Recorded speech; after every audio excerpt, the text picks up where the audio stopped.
Hello, everybody, and welcome back to another episode of The Root of the Matter. I'm your host, Dr. Rachaele Carver, and today we have Deanna Hansen with us, who is a pioneer in the field of fascial decompression for physical and emotional transformation. Deanna's been working for 20 plus years. She's created this amazing tool that we call block therapy. And I became interested and learned about Deanna after hearing her on my buddy Kelly Kennedy's podcast. And I went and Googled your website right away. And I was like, oh, she has something for TMJ. Look at how wonderful, because so many of us suffer from issues in this joint. And there aren't a lot of great solutions, really. We have Band-Aids and we have guards and this and that. I'm still always trying to understand what is the cause of this and how do we actually fix the problem versus just Band-Aiding things. So have had my own craniofacial therapist on. So we've talked about fascia those way back, like the second episode though. So I would love for you to first introduce yourself and then we'll talk again. Remind us all what fascia is. Thank you so much, Dr. Carver, for having me here. It's an absolute pleasure to be sharing with your community. And I just love diving into the world of fascia because it is literally the connector of every single cell in the body. So fascia is made of a combination of collagen and elastin. And when perfectly balanced, these two proteins create both mobility and stability in the body. So back a little bit about me. I was an athletic therapist certified in 1995 at the age of 25. I'm 54 now. And I was having some real struggles with my own personal health and my own body. And as a result, I made some major changes by the time I was 30, but these changes resulted in furious anxiety attack. And it was this one anxiety attack in particular that was the seed of everything to come, and how I really started to understand this tissue fascia and how it truly interconnects every single aspect of the body. In this moment of anxiety, I actually thought I was going to die because I was locked away from my breath, frozen with fear. So for some reason, I dove my hand deep into my abdomen. And the first thing I encountered was pain.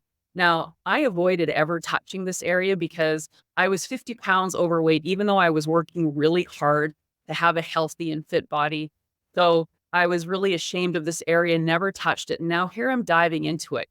The first thing I feel is pain, but the pain brings me out of my crazy thinking. I'm brought back to the ground. I recognize, okay, you're breathing, you're safe. But then I continued to explore with my hand in this tissue.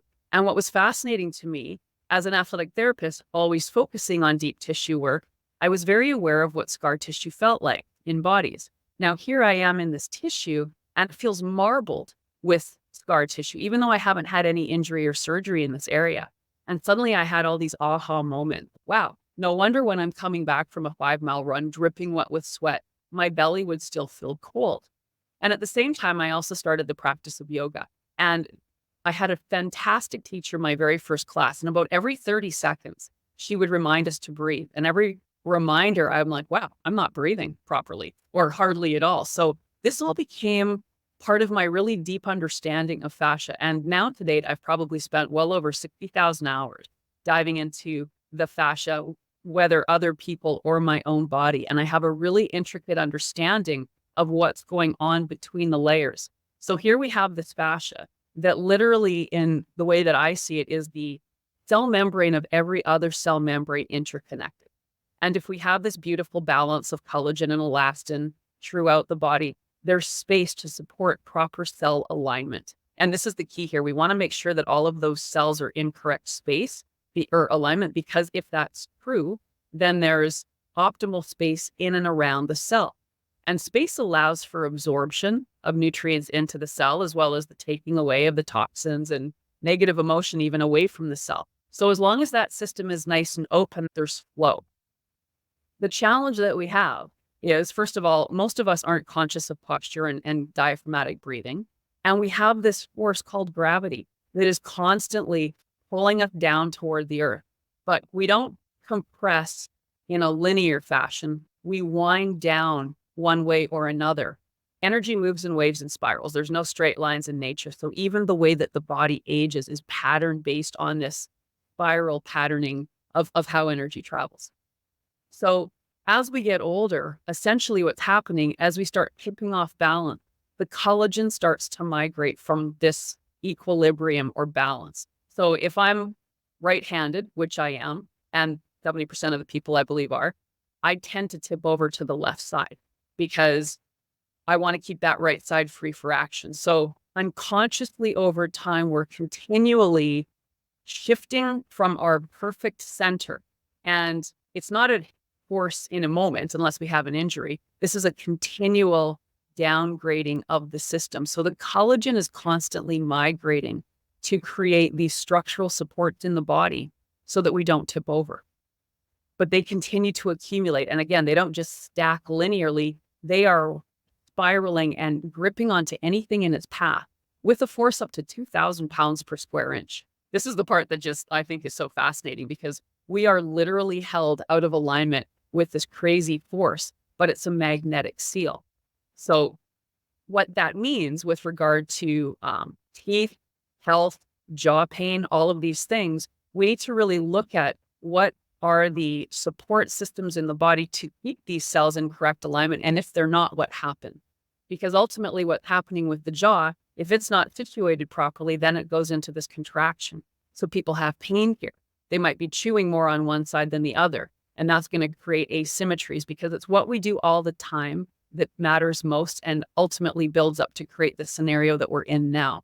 And what I've really seen, and this is the part that's really exciting, is when you look at a full body's alignment, which if we're addressing the fascia, we need to, because if we're just going to address the area of pain or issue, that's not going to get us out of the situation. We need to understand the patterning and what's causing us to be pulled out of alignment and how to correct that. So what I want you guys to all hear is that it's very important to have space around ourselves. She mentioned absorption. So we talk about all the time, like nutrition. It's so important. We want to have healthy teeth, healthy body.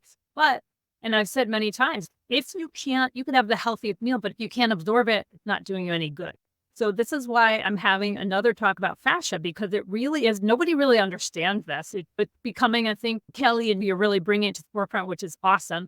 But again, it's important. This is why this proper alignment, why posture, why breathing is so vital. We've got to have space around the cells, as Deanna said, to absorb our nutrients and to also release all of the toxins that are building up day in and day out. And as she's saying, as we age, we start to compress more of this fascia. Therefore, there's less and less space between our cells. Therefore, it's like we're holding on to those toxins. So we're holding on to those more and we can't get rid of them, nor can we get the nutrients in that help us expel these toxins. So this is why it's really important for us to understand the fascia system. And she also mentioned the emotion. We've talked a lot about that on the podcast too, how we know we hold emotions in our body. So understanding a little bit more about the fascia and how we can work on it is really interesting. One thing that you mentioned in that podcast with Kelly, which I thought was fascinating, is we all know stress causes all sorts of physical problems. But okay, we can understand that concept. But physiologically, I didn't really understand, and you talked about stress physiologically will suppress that fascia. So again, we're talking about stress compressing the fascia, not allowing us to absorb the nutrient, not allowing us to release whatever that negative circumstance maybe that led to that stress, which is really, really fascinating. And this is a great segue to really talking about the diaphragm, because when we're talking about the fascia, again, it's all about keeping everything in right position. But most importantly, we've got this beautiful muscle, the diaphragm, and it is a plate of muscle that rests at the base of the rib cage. When it's strong and it's working properly, it's moving up and down in the core of the body, giving the organs, the heart and the lungs, a continual massage. This is like the body's furnace or engine. Here's the challenge, because the diaphragm is the only muscle in the body that is under our conscious and unconscious control. And if we're not conscious diaphragmatic breathers, and if you're not, we're going to still breathe, but in a very different way. And the challenge is pain, fear, and stress. All three of these things cause us to reactively hold the breath. So if you see a deer, for example, that survives an attack, they shake. They release that negative energy that came in during that traumatic event. We as humans, though, we don't tend to go into that release mode. We get into this mode of, oh my gosh, something happened. The diaphragm locks, and then we don't let that go. And then from that point, we age from that perspective. So now we start breathing through the muscles of the upper chest because we're designed to survive. So that's going to happen. But we're also designed to thrive, but we need to be conscious breathers for the thriving as opposed to just the surviving. So now if we're breathing through the muscles of the upper chest, the challenge is at the base of the lungs is where the majority of the alveoli, the oxygen receptor sites, reside. So if we're taking these like shallow upper chest breaths, we're not pulling the air deeply enough into the lungs to reach this bed of abundance. And in the book, Yoga and the Quest for the True Self, Stephen Cope mentions that we can feed the body 600% more oxygen breathing diaphragmatically than breathing through the muscles of the upper chest. Also, it's been shown that 84% of weight loss comes through proper exhalation. So this takes me back to when I was in my 20s and I'm working out like a fiend and I'm getting bigger and more compressed and more toxic with every step of the way. And I'm working hard. So it wasn't like there was a lazy thing going on here. And I was dieting as well. So it's like the rules of weight loss weren't applying to me. But I recognized it was because, okay, I have this frozen diaphragm. So my body is in this deep freeze. So no matter how much energy I'm putting into it to try to increase my metabolism and start burning fat, which I now have a very different understanding of as well, it wasn't working. So the diaphragm is really the key here because this is how we feed oxygen to cells. And think of blowing up a balloon. If that balloon is fully blown up, it's round, it glows, it almost defies gravity, but take half of the air out, it becomes wrinkled, it attracts dirt and debris, it becomes heavy, falls to the ground. So over time, if we're not breathing and absorbing oxygen into all of the cells, they start to deflate. And as they deflate, they start pulling us out of alignment. They become heavier. Those adhesions, that collagen migrates, it grips. Now that blocks even more blood and oxygen flow to cells and so on and so on. And we have this understanding of normal aging, but it doesn't have to be that way. But then as it relates to what's going on in the face, in the mouth, and the jaw, as we start falling away, if I don't have support structures to keep everything in line, then everything starts to migrate one way or another, depending on what the rest of our body is doing. And that's really, in a nutshell, what's happening is we have allowed the forces of gravity to pull us into our internal spaces, and then our body is patterned in that way to prevent us from tipping over. And it's that fascia patterning that is the challenge. And those grooves that get created in movement, those habits, those are the things that we really want to understand that can create those problems. Even simply just if you're eating, chewing on one side all the time, that's going to create imbalance in this structure so it can't work up and down properly. And there was a fantastic book, I love it, Breath by James Nestor. And he talks about the structure of the roof of the mouth, proper alignment of the tongue, how that impacts how we breathe, but how that also impacts the health of the teeth, the alignment of the teeth, and all of those things. So all of these conveniences that we've been granted in the way that we live are actually taking away from how we're using our bodies, and we're becoming very less efficient at using the body in the way that it was designed to be driven. So understanding what to do with your fascia is really about taking us back to how we are supposed to work most naturally, because it's the most natural thing for us to breathe diaphragmatically, but we've become so far pulled from that now we need a little bit of reminding and a little bit of effort and discipline to bring the body back into balance so that we can restore health and create a very different pathway for how we age in general. Now, we've been talking about this. I had a postural restoration therapist on too, and we were also talking about the diaphragm. And there's lots of studies showing if you diaphragmatic breathe, that also can prevent sleep apnea. Maybe a lot of sleep apnea is, again, improper breathing. As dentists were looking, oh, your airway is very congested. But the more that I take these 3D x-rays, I can have a patient on the x-ray. It looks like their airway's wide open, yet they have a diagnosis of sleep apnea. So it's not just structural. There's much more to this whole idea of sleep apnea and snoring. And a lot of it comes from some people said, we know when we drink alcohol, we're going to snore more. Why is that? That changes the way our breathing, right? It suppresses our respiratory, the system in the brain. So I think this is really important. And you talk about yoga, and there's all these different modalities, and we talk about belly breathing. So maybe you can help us, like, are we really supposed to be breathing through our belly? It really is the diaphragm, right? So maybe we can give us a little clarification. How, I'm sure some people are saying, okay, fine, but how do I breathe with my diaphragm? What is the What's the instructions? How do we do this? The first thing is if you were lying on your back, for example, and you had your hands on your belly, when you inhale, the belly should become big. When you exhale, the belly should become small. Now, here's the challenge that a lot of people that are talking about breathing exercises don't recognize or understand how to change. So now we have this fascia that will grip and adhere to bone with a force of up to 2,000 pounds per square inch. So I'm just going to bring my camera down. Okay, so here's my diaphragm. If I'm breathing properly, it's moving up and down. Now, if I fall in, and this is my posture, for decades, I'm sitting in front of a computer with this slumped alignment. Now this plate of muscle, it's getting locked away in this alignment through here. And all of the adhesions that have gripped around my rib cage are now holding and sealing my diaphragm in a bit of a freeze, like a frozen shoulder, but we have a frozen diaphragm. So even if we now say, okay, I'm going to make conscious breathing a focus, and we start going through this breathing, all you're going to have available is the amount of the diaphragm that you have available. With fascia decompression, we release those adhesions to bring more of that muscle into balance.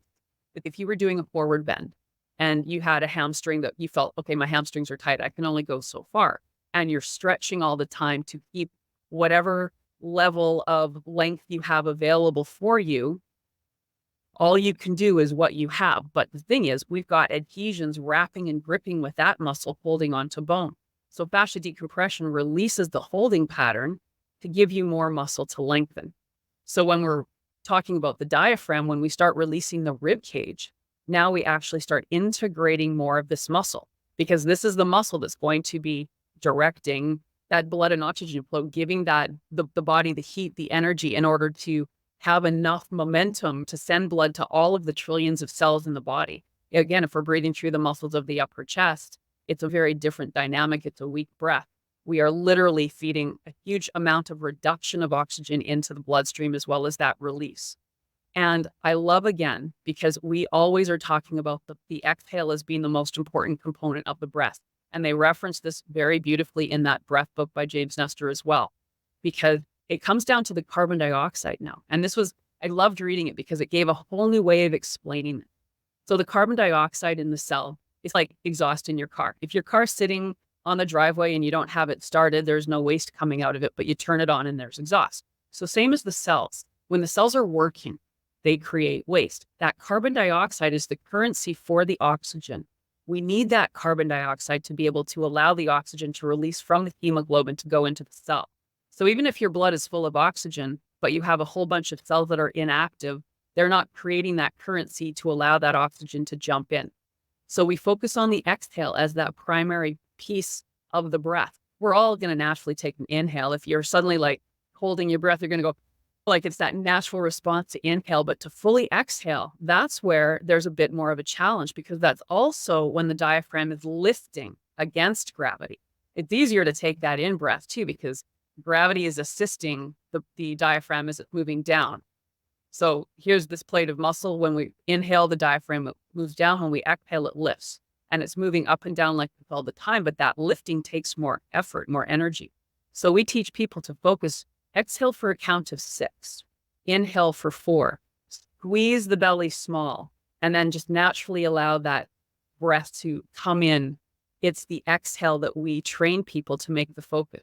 And then as you start melting those adhesions from the rib cage and you access more of this diaphragm, you feel the difference posturally right away. And I have so many people sharing that when they leave a class and they get into their car, they always have to fix their mirror because they're so much taller.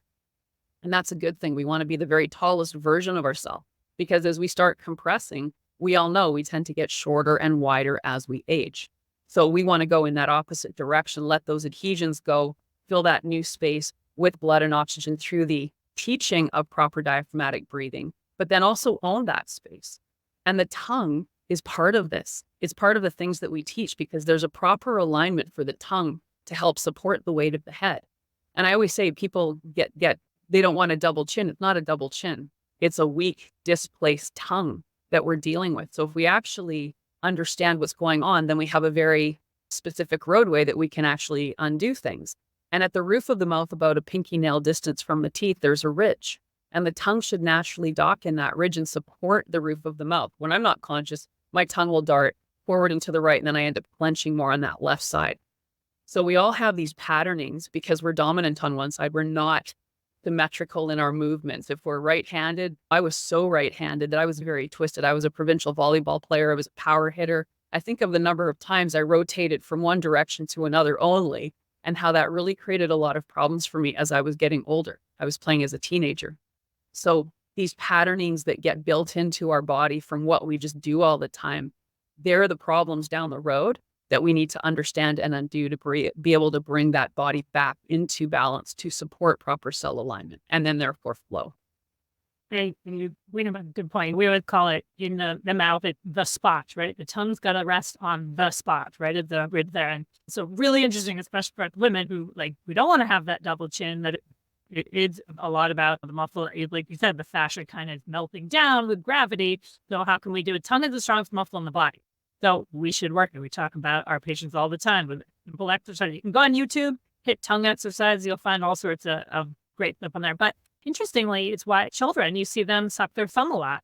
And where's that thumb going? Going up into that spot, right? And sometimes I know with my youngest or my oldest, she was pulled out with suction. So her whole body was, from birth, a little bit out of alignment. And I didn't know this at this time. She's by sucking her thumb and putting it up in that space, up also where the two sides of the energy systems come to meet in the body, it's trying to help her calm that nervous system to allow for alignment.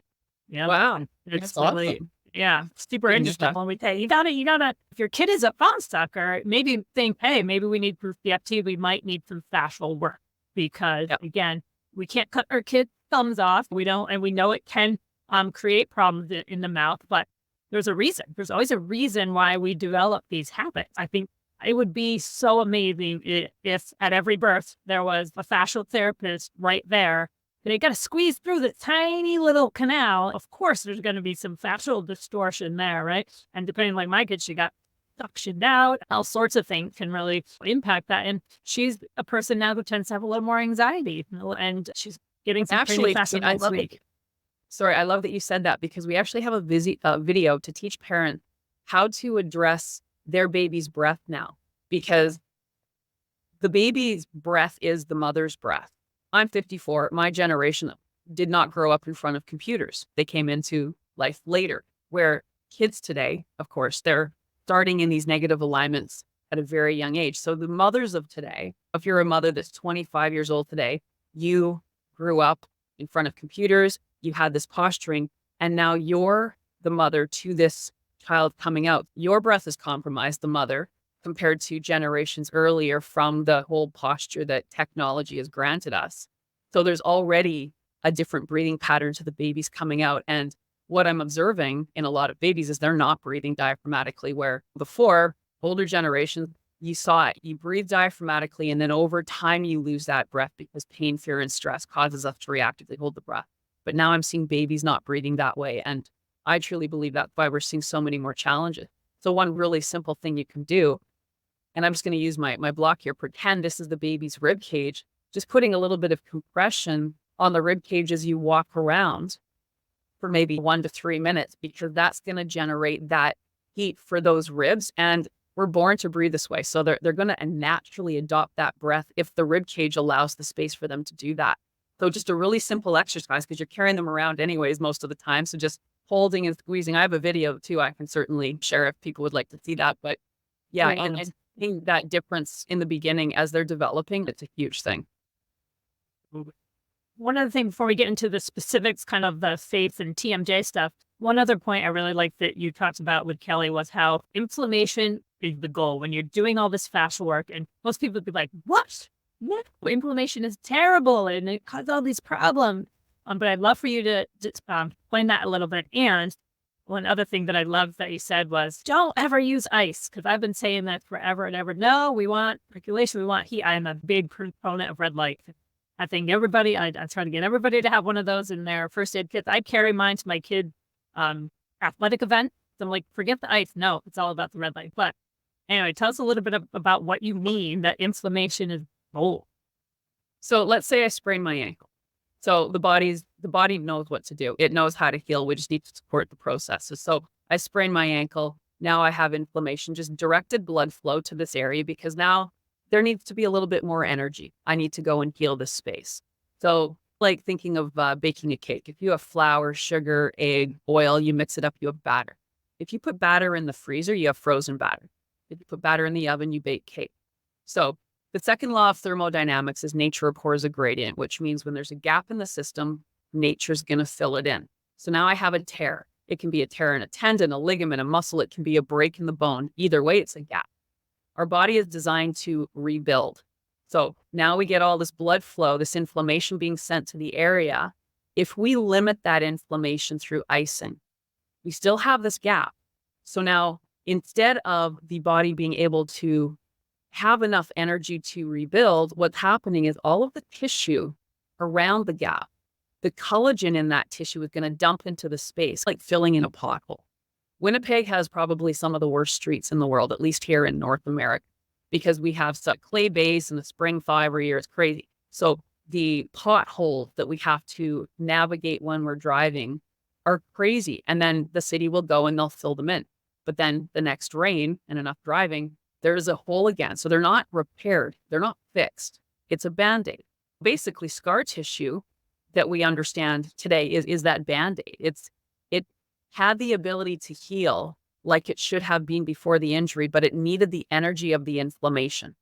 So when we assist the inflammation through adding energy, through heat, through understanding proper breathing, through making sure that the channels for flow are open, then there's a very different healing opportunity than if we do it with icing. So then let's say now we've got this sprained ankle and it's a year later and I've healed with scar tissue, which is typical. So now that scar tissue doesn't have elastability. It doesn't have life really. So now it becomes a barricade to even further flow. So the body's still saying, wait a sec, I still feel that I need to assist this space because there's all these cells that are struggling. So it keeps sending more and more inflammation because it's just reading it needs help. So this is now this scenario of suddenly we have chronic inflammation. It's becoming stagnant because the more adhesions, the less flow, the more body's saying, whoa, I need to send more. We get caught in this really weird cycle. Inflammation, though, is what the body does to heal. But if it becomes stagnant, now it can become problematic to the tissue around that area, more acidic, and then again, we get more inflammation. So we get trapped in these spaces of chronic inflammation being the bad guy. All we need to do, though, is know what to do to heat that inflammation up. And that's turn on your engine. We need to get the breath awake again because this is your furnace. If I live in a 30-story building, if I have a space heater only for my apartment, I can heat one room when it's minus 30 outside. Turn the building's furnace on, we can heat the whole building. So your diaphragm is the furnace, the upper chest muscles are the space heater. And if I need to get energy all the way down to my foot with the space heater, I'm not going to get very far in that repair process. But once I turn on the diaphragm and I start understanding how to melt through those adhesions through the whole body, then I start to turn on the healing potential that was in that inflammation to begin with, because it's sitting there as potential energy, but it's dormant because it's too cold. If you've ever gone in, I love this analogy, because if you've ever gone into a cottage in the winter and you turn the heat on and suddenly the flies that are there come to life, and it's, where were you? They weren't dead. They were simply hibernating. So we've got all of these cells hibernating because they're that bear in the cave. They're pulled away from life.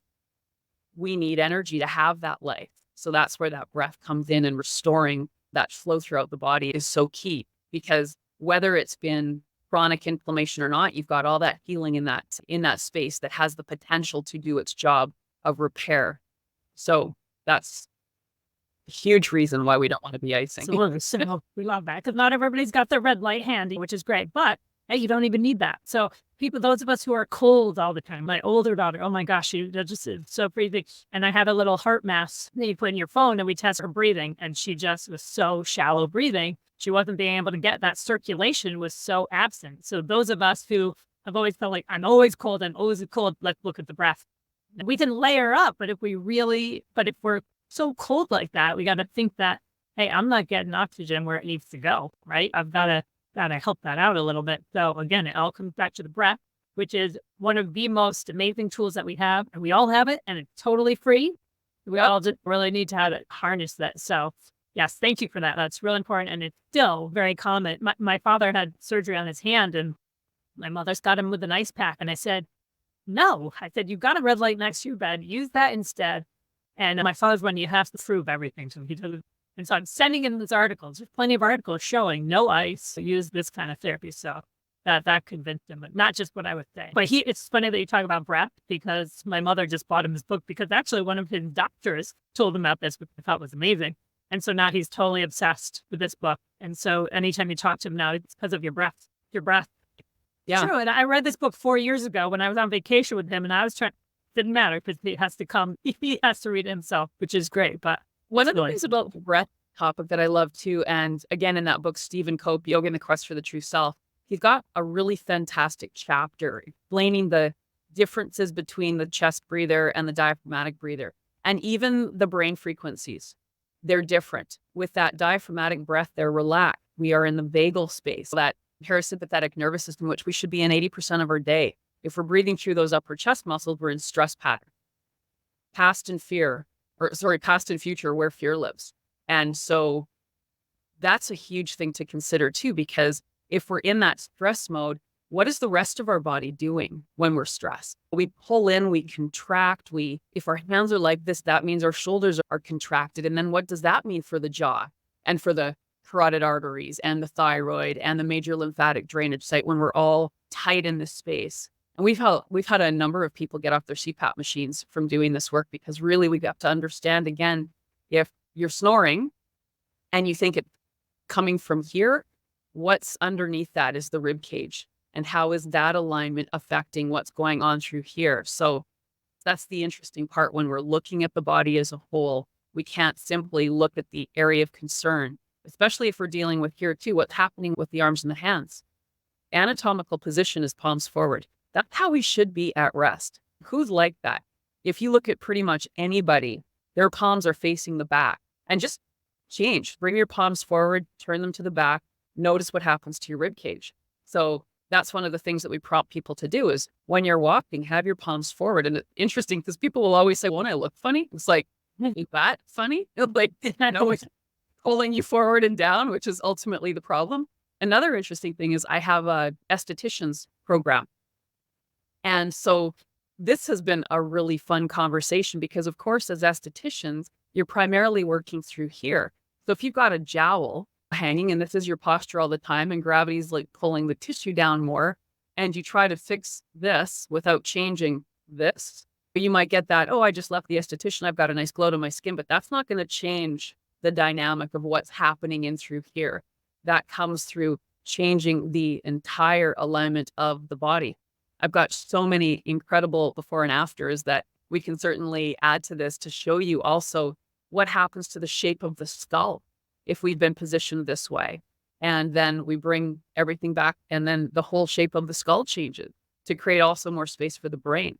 So speaking of, let's talk about how has the skull, how's that changed over time? You've kind of mentioned a little bit over time, the technology, and we're rounding forward. And so it was interesting. I had an emotional code session yesterday, and she was like, geez, your sphenoid bone is totally out of whack, and that's causing some emotional issues. I'm like, okay, interesting, which that's the bone of the face that is often, we talk a lot about that when we're trying to correct kind of jaw shape and stuff, we've got to get that. Everybody thinks that the skull is static, but it moves all the time. There are little sutures and they can move. And tell us a little bit about the skull, and then continue that conversation about why TMD problems occur and why it's got to go a little bit deeper than just having a guard.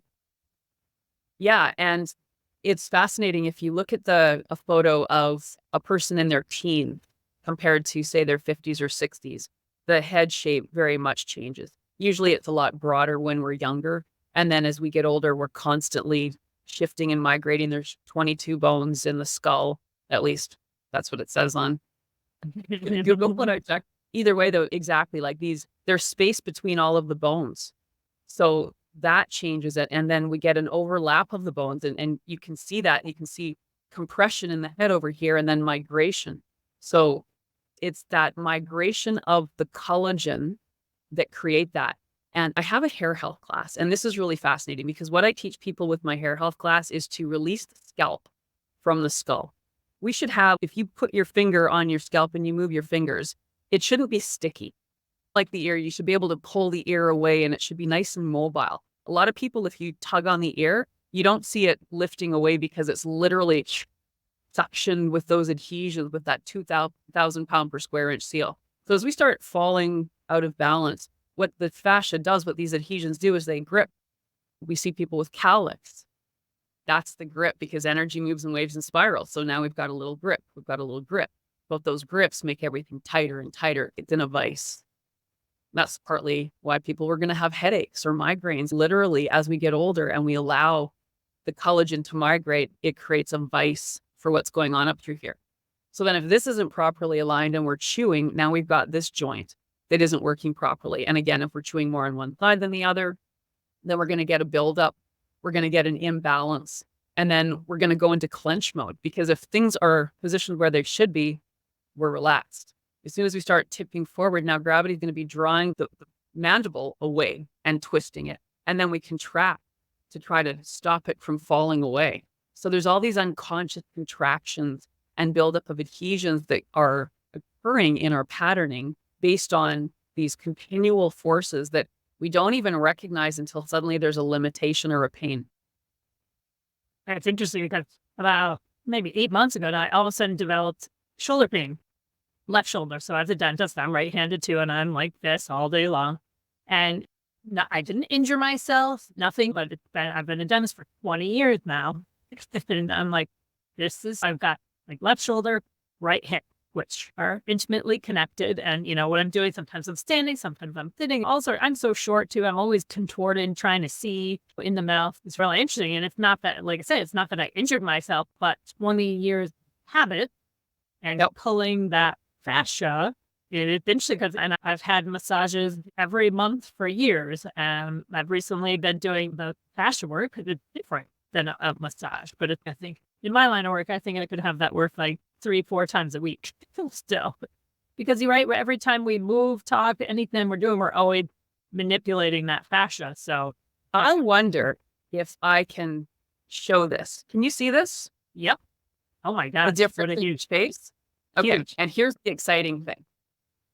This before and after was 3 weeks. All she did was work between the toes. She did not. So those of you who are listening, so Deanna just showed a photo of a woman. She had big double chin, basically, right? You didn't see like any neck whatsoever.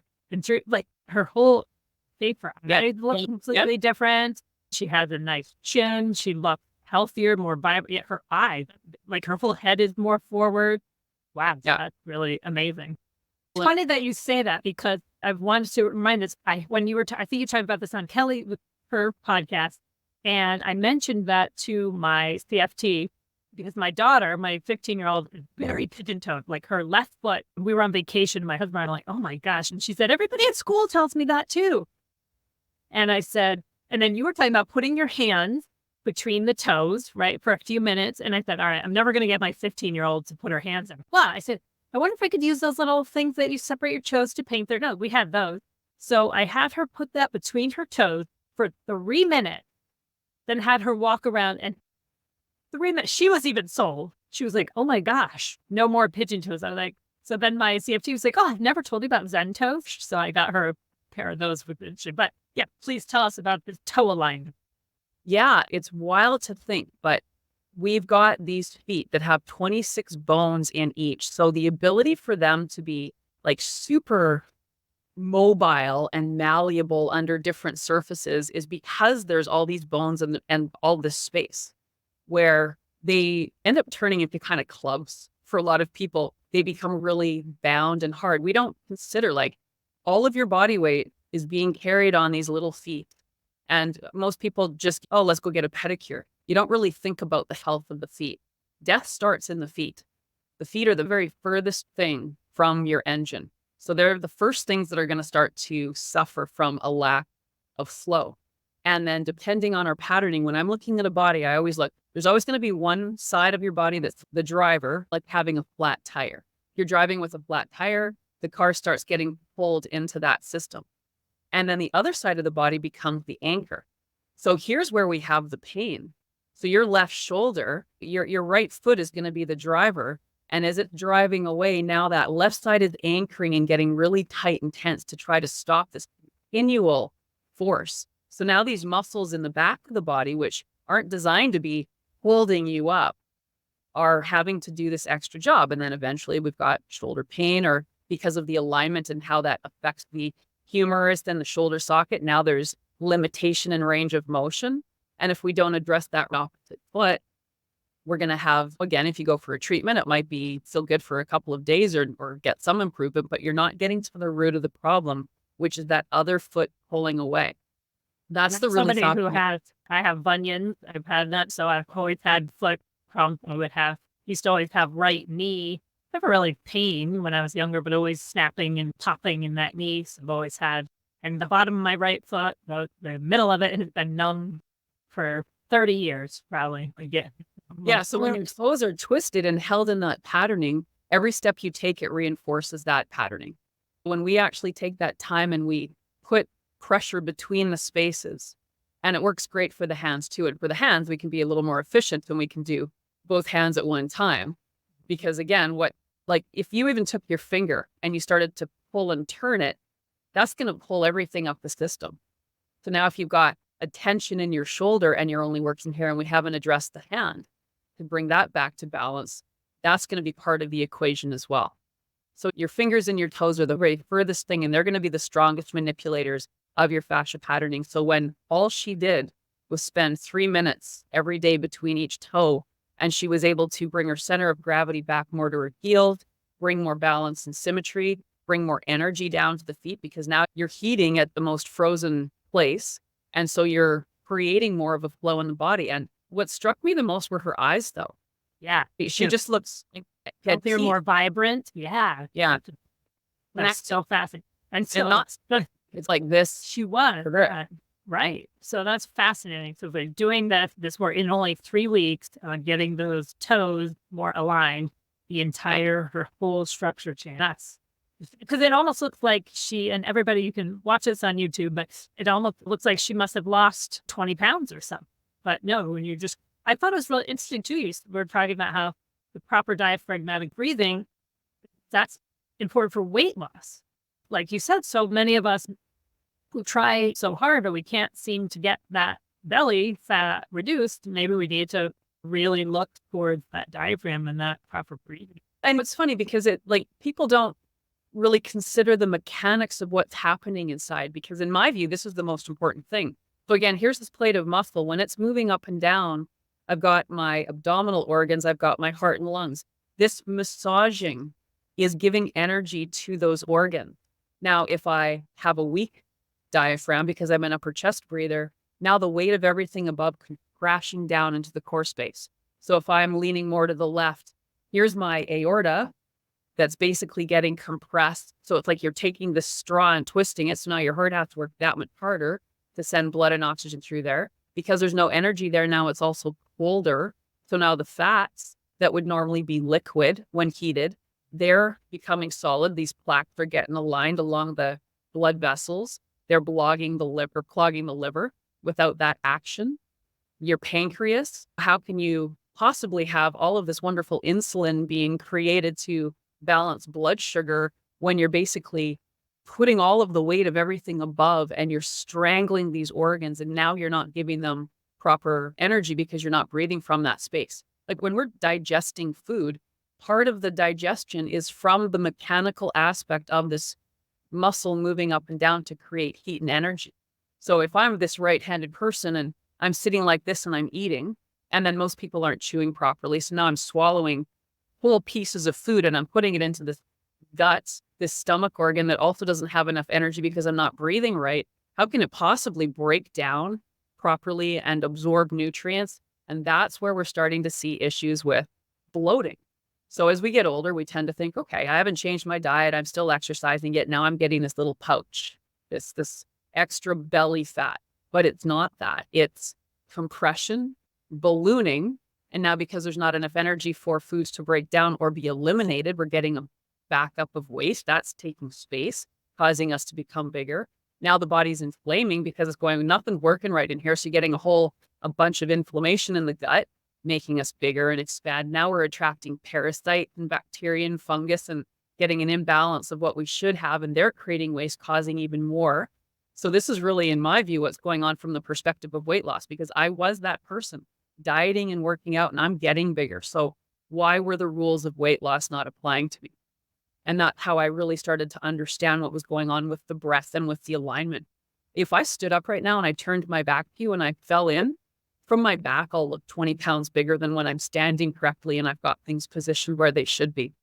But really, so from the weight loss conversation, I see this as more of a size loss, space gain conversation than weight loss. What we're really losing is the toxins. Yeah. It's fascinating. I love learning this stuff, and it makes complete sense. And again, when the tool you have is your breath, that's exciting. That's empowering. We can do this. I definitely want to talk about your block there, but right before we do that, we're coming to the end here. Let's say we have all this, the TMJ pain and stuff. As somebody who understands fascia, teach me as the dentist, how do I want to approach this? What am I looking for? And maybe what are other diagnostic solutions that I can come? Even giving people just the understanding of how to create a little bit of a release in the rib cage. So we've got all these free videos that we teach people using a rolled up towel. If you're just using a rolled up towel, everybody's got a towel at home, and you lie on that towel right on the belly button and you breathe. Now you're bringing the diaphragm into the equation. You're going to be strengthening this. So it's going to help to lift. As soon as that rib cage lifts and pulls back, now everything here changes.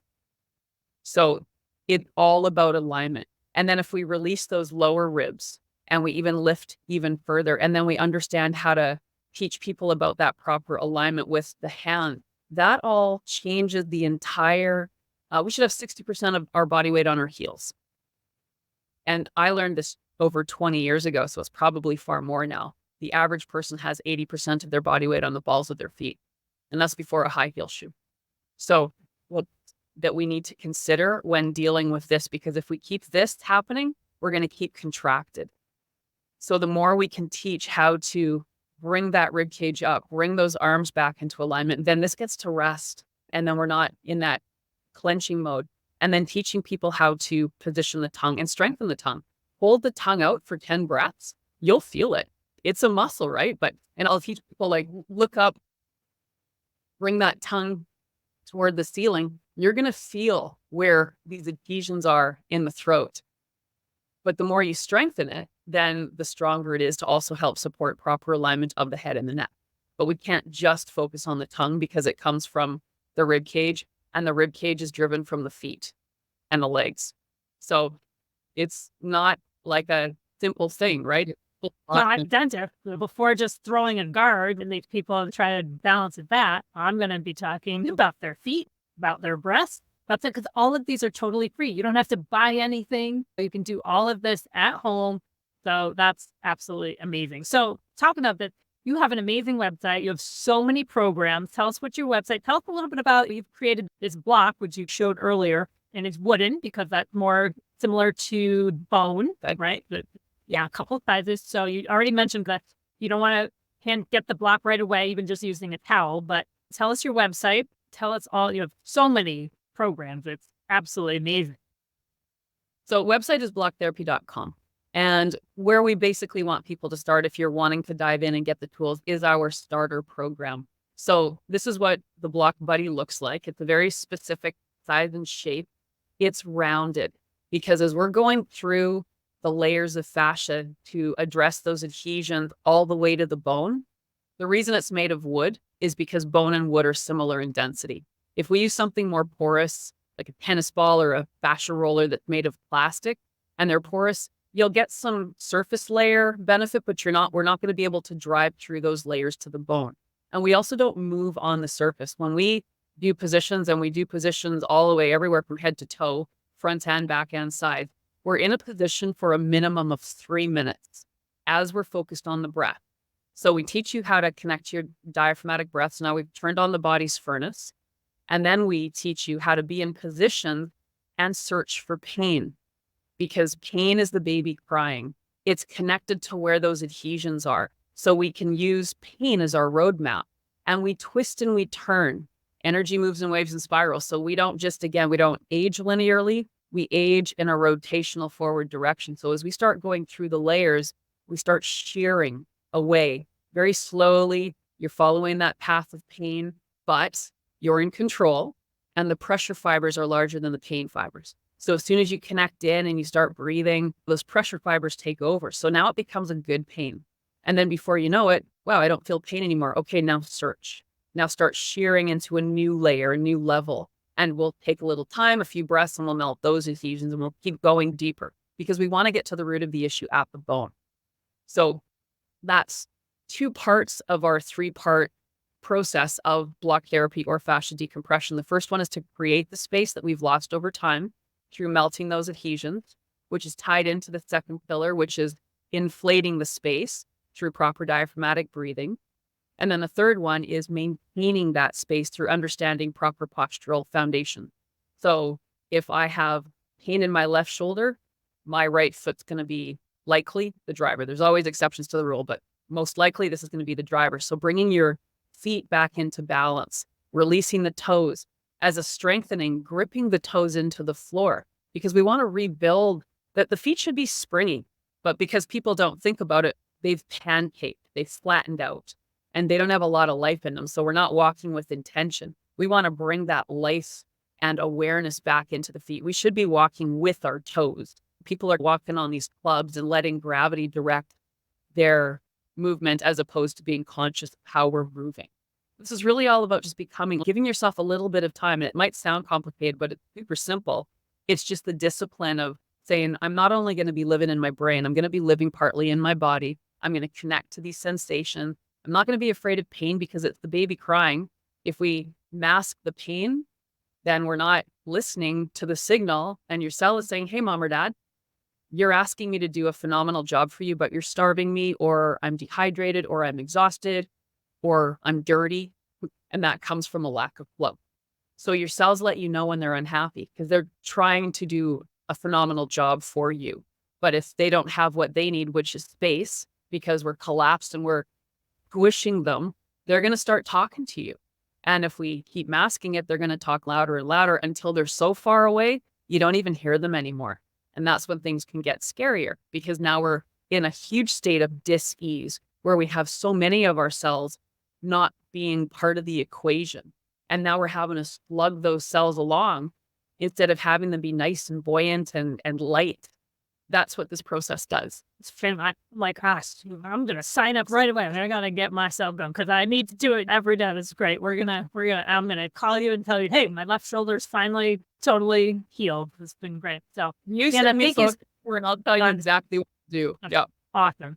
I so appreciate you coming on. I know we could talk for many more hours, and I know this won't be the last time that we talk because I'm really excited about bringing some of this stuff for my patients to really get, real release. And instead of these Band-Aids, I'm always looking at what is the root, what is the root, what is the root, and always how the body's totally interconnected, right? So we can make such an impact on the mouth by remembering that we're one body. And so this is really exciting.